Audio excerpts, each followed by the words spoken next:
بسم اللہ الرحمن الرحیم۔ غسل دینے کا طریقہ ہم نے پڑھ لیا۔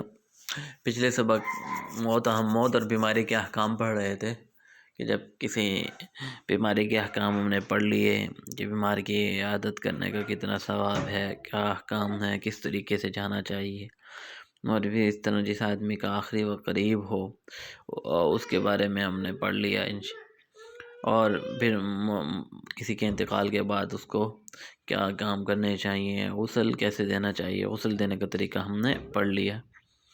اب ہم آج پڑھیں گے کفن کے احکام اور مسائل۔ میت کو غسل دینے کے بعد سب سے پہلے اس کا بدن خشک کر لینا چاہیے۔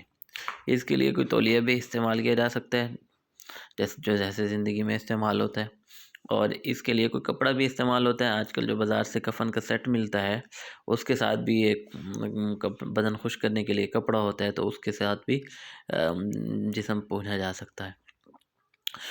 کفن دینا یہ لازمی ہے، ضروری ہے۔ کفن دینا فرض کفایہ ہے۔ فرض کفایہ کا مطلب یہ ہے کہ کوئی بھی ادا کر دے تو سب کی طرف سے ادا ہو جائے گا۔ کفن کا خرچہ کس پر ہے؟ سب سے پہلے تو یہ سمجھ لیں کہ اگر مرد ہو اور اس نے مال چھوڑا ہو تو پھر تو اس کا خرچہ، کفن کا خرچہ اسی پر ہی ہے، یعنی وہ اس کے ترکہ میں سے اس نے جو مال چھوڑا ہے، سب سے پہلے کفن دفن کے درمیانے اخراجات اس کے اپنے مال سے ہی کیے جاتے ہیں۔ اپنی خوشی سے کر لے تو اور بات ہے، لیکن اگر اصول یہی ہے شریعت کا کہ کفن دفن کے اخراجات میت کے اپنے مال میں سے ہی کیے جاتے ہیں۔ اور اگر عورت ہے تو عورت اگر شادی شدہ ہے، اس کا خاوند موجود ہے، تو اس کے اخراجات کفن دفن کے خاوند کے ذمے، یعنی اس کا تدفین، کفن کا اور دفن تدفین کا یہ سارا اخراجات اس کا خاوند برداشت کرے گا۔ اور اگر کوئی ایسا ہے کہ جس کا اپنا ترکہ بھی نہیں چھوڑا اور اس کا کوئی رشتہ دار، تو پھر اس کا کوئی بھی رشتہ دار، اس کے والد، بھائی یا کوئی بھی رشتہ دار اس کے کفن دفن کے اخراجات برداشت کر لیں تو یہ پھر ان کے ذمے ہے۔ اور اگر ایسا کوئی بھی نہ ہو، کہیں کوئی لاوارث میت ہو جس کے بارے میں پتہ نہ ہو، تو پھر عام مسلمانوں کی ذمہ داری ہے، جس جگہ انتقال ہوا وہاں جو مسلمان موجود ہیں ان کی ذمہ داری ہے کہ وہ اس کے کفن دفن کے اخراجات برداشت کریں۔ یہ مسلمان کا حق ہے، بحیثیت مسلمان کے، یا ان پر لازم ہے کہ اس کے کفن دفن کا بندوبست کریں، یہ فرض ہے۔ اور کفن کے لیے کپڑا کون سا استعمال کیا جائے گا؟ وہ ایک تو وہی کپڑا استعمال کیا جائے جو میت کے لیے زندگی میں پہننا جائز تھا، جو زندگی میں پہننا جائز نہیں ہے، جیسے ریشمی کپڑا ہے، یہ کچھ ایسے رنگ ہیں مردوں کے لیے جو عورتوں کے رنگ ہوتے ہیں وہ نہیں پہنے جاتے، تو ایسے کلر کے کفن نہ بنائے جائیں۔ اور اسی طرح کفن کا معیار یہ ہے کہ درمیانے درجے کا ہو، نہ اتنا ہلکا ہو نہ اتنا زیادہ قیمتی ہو، درمیانے درجے کا ہو۔ سفید رنگ کا ہونا پسندیدہ ہے، ہمارے یہاں الحمدللہ رواج ہے، جیسے سفید رنگ کا ہی کفن ہوتا ہے، بلکہ ہر جگہ یہ رواج ہے، تو سفید کا کپڑا دینا، سفید کفن رنگ کے کپڑے میں کفن دینا یہ مستحب ہے۔ سفید کپڑے کا کفن دینا یہ مستحب ہے۔ کپڑے میں یہ کوئی ضروری نہیں ہے کہ نیا ہی خریدا جائے، پرانی اگر چادریں ہوں، اگر کسی کے پاس نیا کپڑا نہیں ہے، پرانی چادریں ہیں تو بھی ٹھیک ہے۔ اس طرح جیسے ہمارے ہاں بزرگوں کی عادت ہوتی ہے کہ اپنی زندگی میں اپنا کفن تیار رکھتے ہیں، تو یہ بھی اچھی بات ہے، کیونکہ ظاہر ہے کفن دفن کا خرچہ انسان کے اپنے مال میں ہی ہوتا ہے، اصول یہی ہے، تو اس لیے اگر کوئی اپنی زندگی میں اپنے لیے کفن خرید کر رکھ لے تو اچھی بات ہے۔ انسان کو موت کی تیاری کر کے رکھنی چاہیے، مال کے لحاظ سے بھی اور ظاہری اعتبار سے بھی۔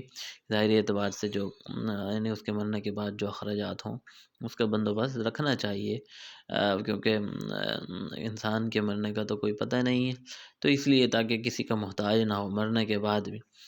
اور اپنی اگر کوئی زندگی میں قبر کھدوا کر رکھتا ہے تو اس میں بھی کوئی حرج نہیں ہے، اگر وہ اس نیت سے رکھے کہ قبر کو دیکھ کر، اپنی قبر کو دیکھ کر مجھے اپنی آخرت یاد آئے گی اور موت کا یاد آئے گی، جس کے نتیجے میں زندگی جو ہے اللہ کے احکام کے مطابق گزارے گا۔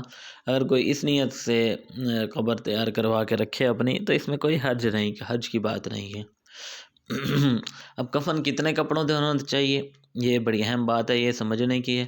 مرد کے لیے 3 کپڑوں کا کفن ہوتا ہے، ایک کو کہتے ہیں کفنی یعنی قمیض، قمیض کی ٹائپ ہوتی ہے، یعنی قمیض کی ٹائپ کا مطلب یہ ہوتی ہے کہ اس میں سے کر ایک آدھا نیچے بچھایا جاتا ہے، جیسے ہم قمیض پہنتے ہیں نا کہ قمیض کا آدھا حصہ نیچے ہمارے جسم کے بیک سائڈ پہ ہوتا ہے، آدھا فرنٹ پہ ہوتا ہے، تو وہ کفن ایسا ہوتا ہے کہ اس ہوتی تو چادر ہی ہے، بس اس چادر کے درمیان میں سوراخ کر کے اس کو سر میں سے گزار کر اس کا آدھا حصہ اوپر اڑا دیتے ہیں اور آدھا حصہ نیچے ہوتا ہے، میت کے نیچے ہوتا ہے، اس کو کفنی کہتے ہیں، عربی میں اس کو قمیض کہتے ہیں۔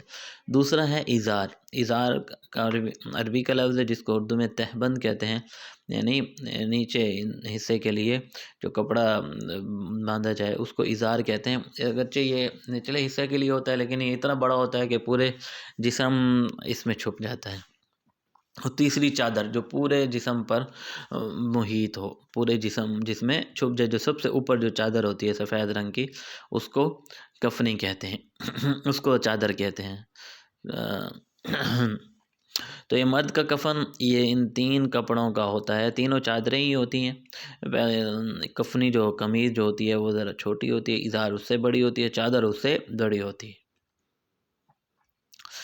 اور جو کفنی ہوتی ہے لیکن ہوتی تو قمیض ہے، لیکن جیسے زندہ انسانوں کی قمیضوں میں آستین ہوتی ہے اور گریبان ہوتا ہے، اور ایسے نہیں ہوتی، بس وہ چادر ہی ہوتی ہے۔ صرف میں نے بتایا جیسے کہ درمیان میں اس چادر کے سوراخ اس لیے کر دیا جاتا ہے کینچی سے تاکہ گلا گزارا جا سکے۔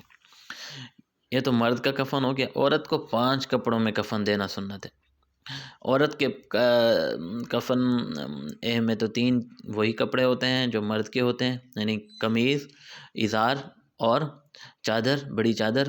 2 اور ہوتے ہیں، ایک ہوتا ہے سربند یعنی دوپٹہ آپ کہہ لیں، جس کو سر کے بالوں کو چھپانے کے لیے سر کے بال اس میں لپیٹے جاتے ہیں، اس کو کہتے ہیں سربند۔ اور دوسرا عورت کے سینے کو پر ایک اضافی کپڑا ڈالا جاتا ہے، ایک اضافی کپڑا سے اس کا اوپر کے جسم کا اوپر حصہ لپیٹا جاتا ہے، اس کو سینہ بند کہتے ہیں۔ تو یہ 2 کپڑے اضافی ہوتے ہیں، یعنی قمیض ہوتی ہے، کرتا ہوتا ہے۔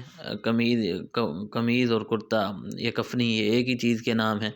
نمبر 2 ازار ہوتا ہے جو جسم کے نچلے حصے کو کور کرنے کے لیے ہوتا ہے۔ نمبر 3 سر بند ہوتا ہے جو سر کے بالوں کو کور کرنے کے لیے ہوتا ہے، اس کو آپ دوپٹہ کہہ لیں۔ اور نمبر 4 سینہ بند ہوتا ہے جو سینہ کے جسم کے اوپر کے حصے کو کور کرنے کے لیے ہوتا ہے۔ اور نمبر 5 چادر ہوتی ہے جو پورے جسم کو کور کرنے کے لیے ہوتی ہے۔ اب یہ بتا رہے ہیں کہ کفنی ظاہر ہے جو قمیض ہے وہ اتنی ہو جو گھٹنوں تک آ جائے جیسے ہماری قمیض ہوتی ہے، لیکن اس میں کلی یا آستین نہ ہو۔ ازار جو ہے سر سے پاؤں تک آتا ہے۔ ازار اگرچہ اس چادر کو کہتے ہیں جس سے انسان جسم کا نچلا حصہ چھپاتا ہے، جس کو تہبند کہتے ہیں، اردو میں دھوتی کہتے ہیں، لیکن جو میت کا ازار ہوتا ہے وہ بڑا ہوتا ہے، اس سے پورا جسم اس میں لپیٹا جا سکتا ہے۔ اور چادر اس سے بھی بڑی ہوتی ہے جو یعنی ازار سے بھی ایک بات لمبی ہوتی ہے۔ سر بند یعنی جس میں سر کو لپیٹا جائے وہ میت کے بالوں کی مناسبت سے، جس میں بال لپیٹے جائیں وہ اس کی بالوں کی مناسبت سے ہو جائے۔ اور جو ہے سینہ بند جو ہے سینے سے لے کر رانوں تک آ جائے، یعنی جسم کا اوپر کا حصہ اس سے لپیٹ دیا جائے۔ یہ مسنون کفن ہے۔ اگر مسنون کفن نہ ہو تو پھر تو ظاہر ہے میت کے کم از کم مرد کے لیے 2 کپڑے ہونے چاہیے، یعنی ازار اور چادر، چلو قمیض نہ ہو لیکن ازار اور چادر ہو۔ اور عورت کے لیے 3 کپڑے یعنی ازار اور چادر، اور سر کو چھپانے کے لیے سر بند یعنی دوپٹہ ہو۔ اور اگر کسی جگہ ایسی حالت ہو، اللہ بچائے کہ اتنی بھی دستیاب نہ ہو، پھر جس قدر مل سکے وہی کافی ہے۔ جسم کو جو حصہ چھپ جائے چھپا دیا جائے، باقی گھاس پھوس پتوں اور دوسری چیزوں سے چھپا لیا جائے۔ اس طرح اگر کوئی بچہ مرا ہوا پیدا ہوا یا حمل ساقط ہو جائے تو اس کو کسی سفید کپڑے میں لپیٹ کر اسے بھی دفن کر دینا چاہیے۔ اب دیکھیے کفن پہنانے کا طریقہ کیا ہے۔ کفن پہنانے کا طریقہ یہ ہے کہ چونکہ مرد کے کفن میں 3 کپڑے ہوتے ہیں، سب سے اوپر چادر آتی ہے، تو پھر اس سے اوپر ازار آتا ہے، پھر اس سے جو ہے سب سے پہلے جو ہے کفن وہ ہوتی ہے، کفنی ہوتی ہے جس کو قمیض کہتے ہیں۔ تو اس لیے کسی ہموار جگہ پر جیسے چارپائی پر سب سے پہلے چادر بچھا دی جائے، پوری چارپائی پر چادر بچھائے، پھر اس سے اوپر جو ہے ازار بچھا دیا جائے، پھر جو کفنی ہوتی ہے اس کا آدھا حصہ وہ ایسی ہوتی ہے، کفنی جو ایسی ہوتی ہے کہ جس میں آدھا حصہ اوپر ڈالنا ہوتا ہے اور آدھا حصہ نیچے ڈالنا ہوتا ہے۔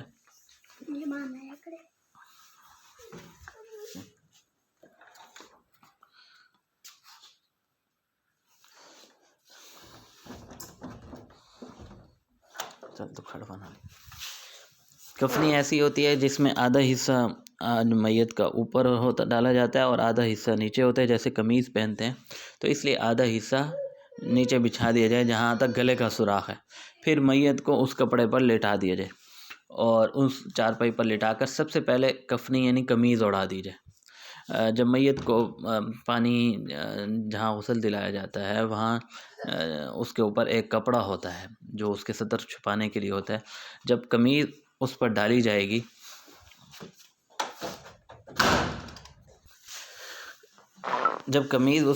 جائے گی تو اس کا سطر چھپ جاتا ہے، یعنی وہ قمیض گھٹنوں تک ہوتی ہے، تو اس لیے پھر وہ کپڑا نکال لیا جائے۔ وہ کپڑا نکالنے کے بعد پھر قمیض سب سے پہلے مرد کو قمیض پہنا دی، پھر اس کے بعد ازار پہنا دی۔ ازار اس طرح پہنائیں کہ پہلے جو ہے اس کے بائیں طرف والی چادر کو کور کریں، پھر دائیں طرف، تاکہ دائیں طرف جو ہے وہ اوپر رہے۔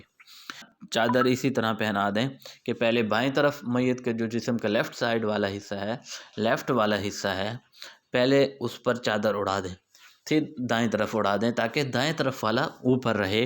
اس طرح میت کو کفن پہنا دیا جائے اور جو ہے پھر کفن پہنانے کے بعد میت کو جو ہے ڈوریاں باندھ دی جاتی ہیں، پٹیاں ملتی ہیں کفن کو باندھنے کے لیے میت کو پاؤں کی طرف، اور اس طرح ایک پیٹ کی طرح جو ہے ایک سینے کی طرف ایک پٹیاں باندھ دی جاتی ہیں تاکہ کفن کھلے نہیں، اور یہ پٹیاں بھی وہ چادریں بچھانے سے پہلے نیچے رکھ دی جاتی ہیں تاکہ آسانی کے ساتھ، یعنی چادر سب سے پہلے پٹیاں رکھ دی جاتی ہیں، پھر اس کے اوپر کفنی یا قمیض رکھی جاتی ہے تاکہ جب کفن پہنا دیا جائے تو پٹیاں باندھنے میں کوئی تنگی نہ ہو، آسانی کے ساتھ پٹیاں باندھ دی جائے۔ یہ تو ہے مرد کو کفن پہنانے کا طریقہ۔ اب عورت کو کفن پہنانے کا طریقہ دیکھ لیجئے۔ عورت کو کفن پہنانے کا طریقہ یہی ہے کہ سب سے پہلے چادر بچھا دی جائے، چادر چونکہ سب سے اوپر آتی ہے اس لیے وہ سب سے نیچے بچھا دی جائے، پھر اس کے اوپر ازار بچھا دیں، اور ازار بچھانے کے بعد کفنی جو ہے قمیض ہے اس کا آدھا حصہ بچھا دیں جو میت کے نیچے آنا ہے، پھر اس کے اوپر خاتون کی میت کو آ کر لٹا دیں اور وہ قمیض گلے میں سے گزار کر باقی جسم کے اوپر ڈال دیں۔ قمیض اوپر جسم کے اوپر آ گئی۔ اب جو ہے میت کے جو بال ہیں، عورت خاتون کے بال ہیں، اس کو دو حصوں میں کر کے میت کے دائیں کندھے پر اور بائیں کندھے پر رکھ دیا جائے، یعنی آگے کی طرف رکھ دیے جائیں، میت کے دائیں اور بائیں میت کے آگے رکھ دیے جائیں، اور پھر ان بالوں کو اس دوپٹے کے ساتھ سینہ ازار جو ہے سربند جو ہے اس کے ساتھ لپیٹ دیا جائے، اور پھر سربند لپیٹنے کے بعد پھر اس کے اوپر میت کو سینہ بند لپیٹ دیا جائے۔ میت کے جو سینہ بند ہے جو سینے سے لے کر گھٹنوں تک آتا ہے پھر وہ لپیٹ دیا جائے، پھر ازار لپیٹا جائے، اور پھر آخر میں چادر لپیٹی جائے، اور پھر آخر میں وہ میت کے جو ہے پٹی کے ساتھ باندھ دیا جائے کفن کو تاکہ کفن کھلے نہ۔ تو یہ عورت کو کفن پہنانے کا طریقہ ہے، یعنی بھید سمجھ لیں عورت کو کفن پہنانے کا طریقہ کہ پہلے چادر بچھائی جائے سب سے پہلے، پھر اس کے اوپر ازار بچھائی جائے، پھر جو ہے اس کے اوپر سینہ بند بچھا دیا جائے، یہ پہلے میں نے نہیں کہا تھا، سینہ بند بچھا دیا جائے جس کے ذریعے میت کے سینے اور اوپر خاتون کے سینے اور جسم کے اوپری حصے کو کور کیا جاتا ہے، پھر اس پر کفنی بچھا کر، کفنی یعنی قمیض بھی آدھی بچھا دی جائے، اور پھر میت کو آ کر لٹا دیا جائے۔ لٹانے کے بعد سب سے پہلے میت کو کفنی یعنی قمیض پہنائی جائے، قمیض پہنانے کے بعد پھر اس کے بالوں کو 2 حصوں میں تقسیم کر کے آدھے دائیں کندھے پر اور آدھے بائیں کندھے پر آگے کی طرف رکھ دیے جائیں، اور ان بالوں کو سینہ اس سے سر بند سے دوپٹے سے لپیٹ دیا جائے۔ پھر اس کے بعد سینہ بند لپیٹ دیا جائے، اور پھر اس کے بعد اظہار لپیٹ دیا جائے، اس طرح جیسے میں نے پہلے بائیں طرف لپیٹا جائے پھر دائیں طرف، تاکہ دائیں طرف والا کپڑا اوپر رہے، اور پھر اس طرح آخر میں چادر لپیٹی جائے، پہلے بائیں طرف پھر دائیں طرف، تاکہ دائیں طرف والا حصہ اوپر رہے۔ تو اس طرح میت کو مرد دینے کا طریقہ ہے۔ امید ہے کہ سمجھ جائے ہوں گے۔ کل انشاءاللہ نماز جنازہ کے احکام اور مسائل پڑھیں گے۔